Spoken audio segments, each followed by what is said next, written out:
Now we come up with a very interesting topic. There are functional components of the three nerves, glossopharyngeal, vagus and accessory nerve. Now this functional components for these three nerves is very important since these three nerves are related with nucleus ambiguous, which is the main component, one of the main components of medulla oblongata. So therefore, if we start with the glossopharyngeal nerve, let us start with glossopharyngeal nerve. Just remember that each and every cranial nerve will take origin from various nuclei. These nuclei are located in brainstem, and these nuclei will contain various functional components. Glossopharyngeal nerve. Now this glossopharyngeal nerve will take origin from nucleus ambiguous. So therefore here it will involve the nucleus ambiguous. We know the nucleus ambiguous contains glossopharyngeal, vagus and accessory. So some part of the nucleus ambiguous is present from which the glossopharyngeal nerve will take origin. As this nerve will take origin, it will carry which fibers? The nucleus ambiguous is related with the fibers which are known as branchiomotor, and branchiomotor means spatial visceral efferent. So spatial visceral efferent, or it is known as branchiomotor fibers. So therefore these are the functional components. This is the nuclei, this is the functional component. One of the nuclei of glossopharyngeal nerve is nucleus ambiguous. It will carry the branchiomotor fibers, spatial visceral efferent fibers, that is branchiomotor, and it will supply. What it will supply? It will supply to the muscles of the pharynx and also along with the nucleus ambiguous larynx. Now here the one muscle which is supplied by glossopharyngeal nerve will be stylopharyngeus muscle. So stylopharyngeus muscle, this is the muscle which is of the pharynx, which is supplied by glossopharyngeal nerve, but it is carried by this functional component. Same way, second.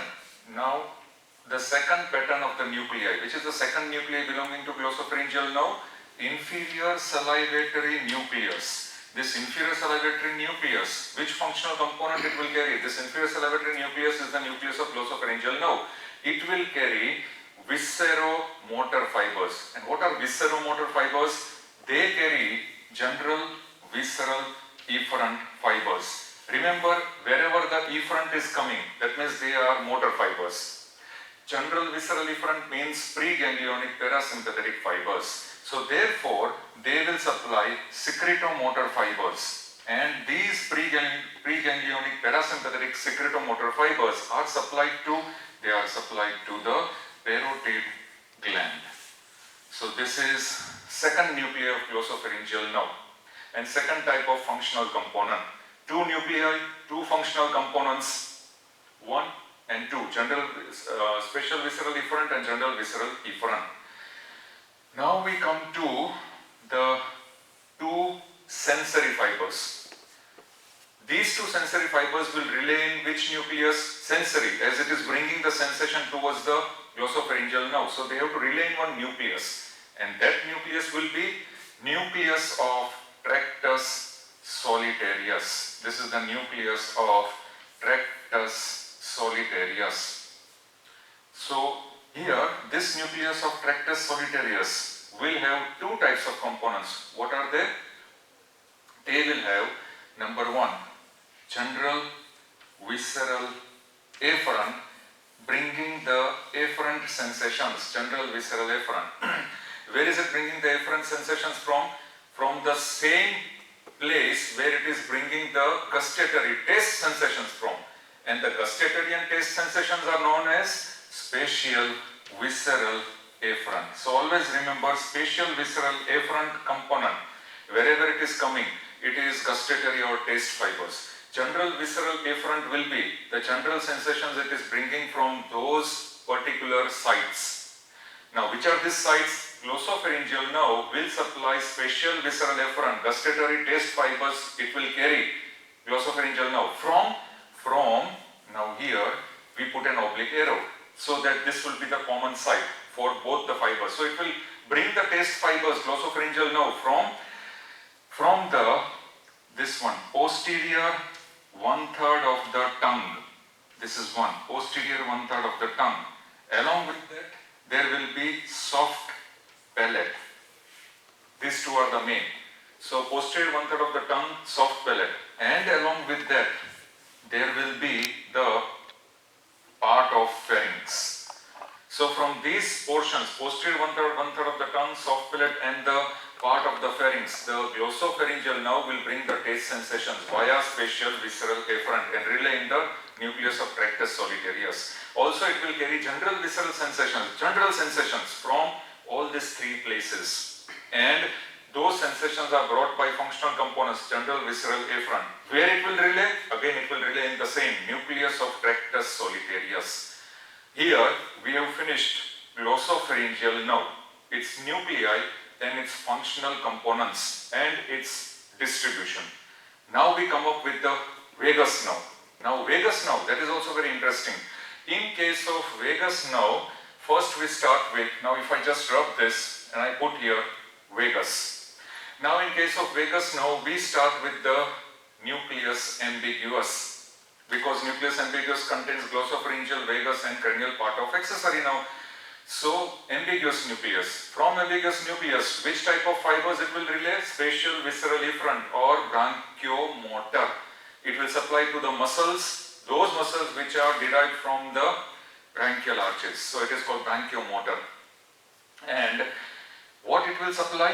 It will supply, see here, it will supply to the entire muscles of the pharynx and larynx, also soft palate. So it will supply to the muscles of the soft palate except tensor veli palatini, which is supplied by mandibular nerve.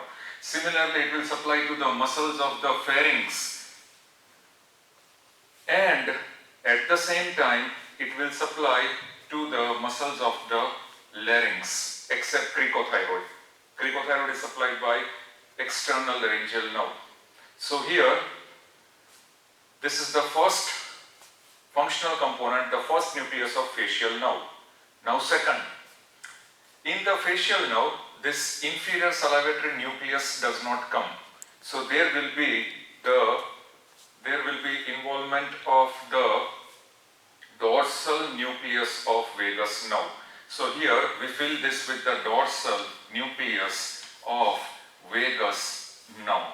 So this will be the dorsal nucleus of vagus nerve. I think we need a break because of that. No? We'll continue. So we are going to continue. Dorsal nucleus of vagus nerve. What it will carry? General visceral efferent fibers. And these general visceral efferent fibers means they will supply parasympathetic fibers.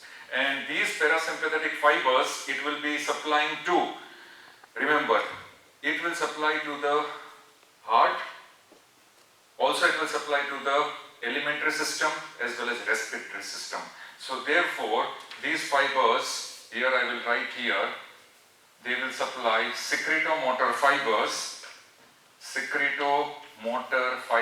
through general visceral efferent, and they will supply to the heart as well as the respiratory system as well as the alimentary system. So here these three systems it will be supplying secretomotor fibers.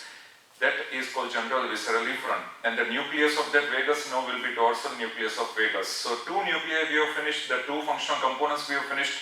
Now we come to the third one. Since it is supplying general visceral efferent to these systems, from the same systems there will be general visceral efferent sensations. All the sensations will be brought back through heart, through the respiratory system, through alimentary system in the form of general visceral efferent component. And that general visceral efferent component, number 3 here. This general visceral efferent component, I will rub here. This was for the glossopharyngeal nerve. So this general visceral efferent component will bring the sensations from, see here, we are putting this arrow. It is bringing the sensations from heart, respiratory system and alimentary system. And therefore, as it is bringing from the heart, respiratory system, alimentary system, the general visceral efferent will relay where? Tractus solitarius. So this is the third nucleus of the vagus nerve, nucleus of tractus solitarius. Now we come to the fourth nucleus, the fourth functional component. In the fourth functional component, spatial visceral afferent. So it will carry which fibers? Spatial visceral afferent. It will always carry the taste fibers or gustatory fibers.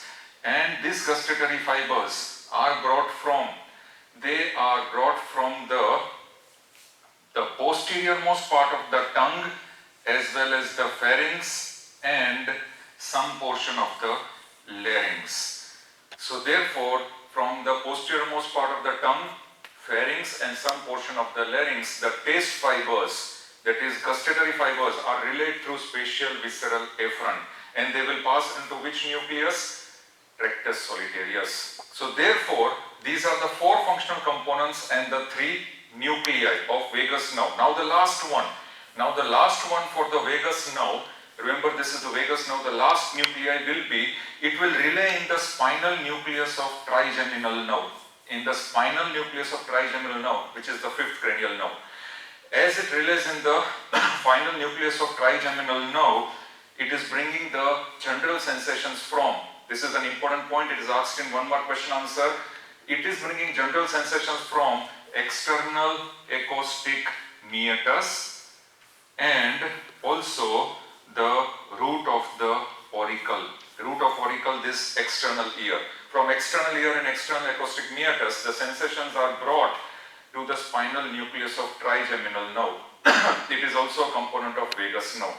So therefore, these are the nuclei of vagus nerve, and along with that, these are the functional components. And this functional component here, what should be the functional component for the sensations which are brought from the auricle and external acoustic meatus? That will be known as general somatic afferent. Please mark this as general somatic afferent functional component, which is bringing sensations from external ear and external acoustic meatus. So now 11th cranial nerve. In the 11th cranial nerve, there will be 2 parts, cranial and spinal. The cranial nerve root will take origin from nucleus ambiguous. So therefore, here this is the cranial and this will be the spinal. The cranial part of the accessory nerve nucleus will be taking origin from nucleus ambiguous. Remember, as I told you, the nucleus ambiguous is a collection of glossopharyngeal, vagus and cranial part of accessory. Why this name is called accessory is because from the nucleus ambiguous, the most caudal segment will be the detached rootlets of vagus nerve, and those detached rootlets of vagus nerve will contribute to the cranial part of accessory nerve. So it is called accessory, it is accessory to vagus nerve. Basically this nerve is accessory to the vagus nerve, where the caudalmost rootlets of the nucleus ambiguous, that is the caudalmost rootlets just below the rootlets of vagus nerve, will contribute. So therefore these rootlets will travel along with vagus nerve only. That means the fibers taking origin from nucleus ambiguous, they are basically the detached rootlets of vagus nerve. They will function as cranial part of accessory nerve, and as they pass through jugular foramen, where it will meet spinal part of accessory nerve. Where is the spinal part of accessory nerve coming from? It is coming from the lateral gray matter of the upper 5 cervical segments. So from C1 to C5 cervical segments, there will be origin of the rootlets of spinal part of accessory nerve. And these rootlets will pass in an ascending part in between the ventral and dorsal spinal nerves. They will pass through foramen magnum, they will meet the cranial part of accessory nerve. Both the roots will then pass together through jugular foramen, and after passing through jugular foramen, they will detach, where the spinal part will pass into the posterior triangle and will supply sternocleidomastoid and trapezius muscles. Cranial part of accessory nerve, this is nucleus ambiguous. Therefore, along with vagus, now this nucleus ambiguous plus which nerve? Vagus. So the fibers along with the vagus nerve will supply, what it will supply? It will supply in the form of all the muscles of pharynx, all the muscles of larynx, as well as all the muscles of soft palate. All the muscles of soft palate except tensor palatini. all the muscles of the pharynx, and at the same time all the muscles of the larynx. Through which nerve it will supply? It will supply through the recurrent laryngeal nerve, and also it will supply through the pharyngeal branch of the vagus nerve. So in short, the cranial part of accessory nerve, which is taking origin from nucleus ambiguous, will pass along with the nucleus ambiguous derived vagus nerve, along with the branches of vagus nerve. It will supply along with the branches of vagus nerve to these structures, that is the muscles of pharynx, larynx and the soft palate. Please note down. And along with that, so this nucleus ambiguous, it has become which pattern of nucleus, which functional component? The branchiomotor, that is the spatial visceral efferent. Now therefore, along with that, it will also, this cranial part of accessory nerve, along with the vagus nerve, it will also supply the, see this, it will also supply the secretomotor fibers. These secretomotor fibers to the cardiac, that is the heart. It will supply secretomotor fibers to the heart.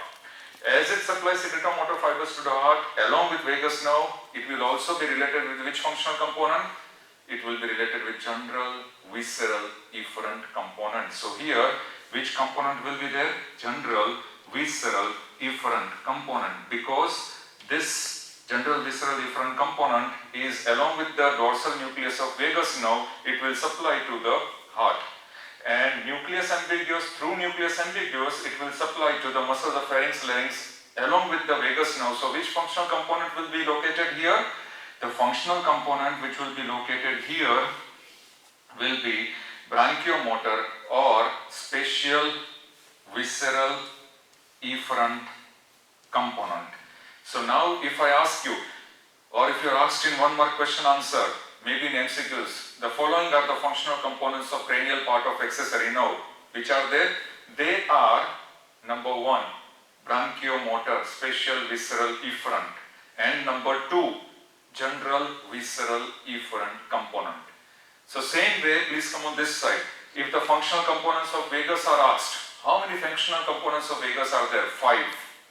Which 5? Spatial visceral efferent, general visceral efferent, the details we have discussed, general visceral efferent, spatial visceral efferent and general somatic efferent from auricle and external acoustic meatus. Same way that was glossopharyngeal nerve. Previous to this, which we have discussed, there were 4 functional components of glossopharyngeal nerve. If you can understand the functional components of glossopharyngeal, vagus and accessory nerve, this should be very important, and if you understand this, this will help you in understanding the entire nucleus ambiguous location in medulla oblongata. Thank you very much.